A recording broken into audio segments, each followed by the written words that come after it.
Ne tɔgɔ Adama Ben Jara, le camarade Ben, porte-parole du mouvement On a tout compris. Fransi de ka dɛmɛ ka bon kosɛbɛ MNLA kɔfɛ wa an n'a a dalilu de b'an bolo.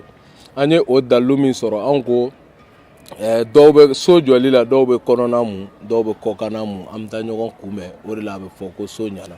Donc o siratigɛ fɛ an ko an ka Mali kɔrɔnfɛ gɛlɛya anw t'a da cɛ kun, anw t'a da muso kun, a doni fanba an b'o da Faransi de kun parce que ka d'a kan an ka basigibaliya ye ani gɛlɛya min b'an ka jamana kɔnɔ a nafa fanba bɛ ka se jɔn ma, donc o ye Faransi de. sema mɔgɔw sɛgɛnnen don, Mali État sɛgɛnnen don, population sɛgɛnnen don, réfugiés bɛ diɲɛ fan bɛɛ, donc i b'a ye k'a fɔ a bɛ ka mɔgɔ min kelen min lafiya o ye Faransi de ye ka da nafa sɔrɔ siraw kan.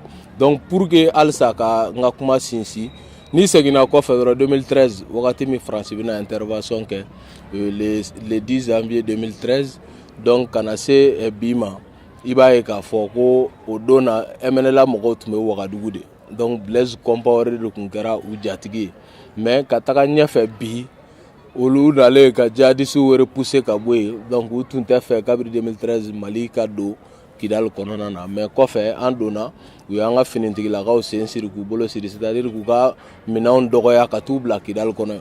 Donc u y'u profiter maintenant premier ministre tɛmɛnen Musa Mara u ka voyage fɛ pour que ka Mali yɛrɛ pousser ka bɔ.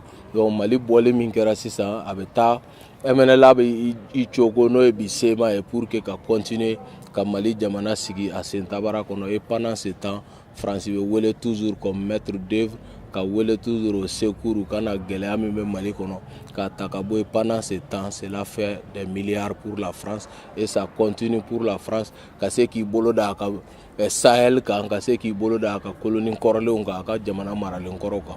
Donc o de y'a to an ko an bɛ bɔ ka tagamaba kɛ 10 janvier parce que o bɛ bɛn Faransi nali Mali kɔnɔ o san 5nan de ma jour pour jour.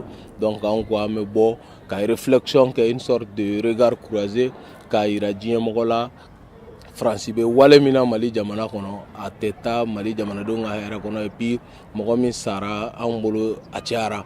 Moi c'est Mohamed Meiga, porte-parole du mouvement On a tout compris Watisera. Pour ceux qui font la confusion dans les propos des différents porte-paroles de notre mouvement, nous ne sommes pas contre la France, nous ne sommes pas contre le peuple français, nous sommes contre le système des gouvernants français sur notre sol.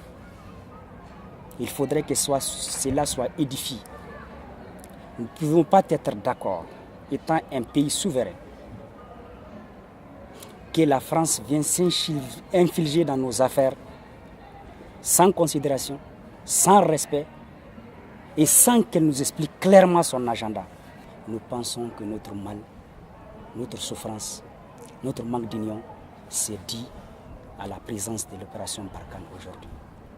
Voici un peu les raisons pour lesquelles nous décidons de marcher le 10 janvier de la place de la Liberté à l'ambassade de France.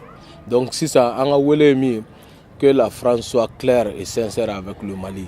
Donc jamanaw ni ɲɔgɔn cɛ n'aw sera ka a faamuya i b'a fɔ an ka karamɔgɔ tun b'o de fɔ an ye Amadu Jikɔrɔni ko jala ka bon ni jala ye ko mais jala man kunna ni jala ye. Donc c'est pour dire tout simplement que France ye jamana ye cogo Mali ye jamana ye te o cogoya kelen na. C'est pas parce que u ka sɔrɔ ni fɛnw ka bon ko malidenw fana man kan tɛ ka balo comme un état souverain. Donc voilà un peu an ka wulikajɔ kɛra o de la an bɛ farafinna jamana fɛn fɛn bɛ yen n'u bɛ domination néocolonialisme kɔnɔ n'u bɛ impérialisme kɔnɔ Faransi ka sababuya la. Donc bɛɛ k'i organiser, Mali est coup d'envoi di kaban et que toute l'Afrique sera libérée à partir du Mali. Donc o de an ka hakilina ye On a tout compris. Donc debout sur les remparts.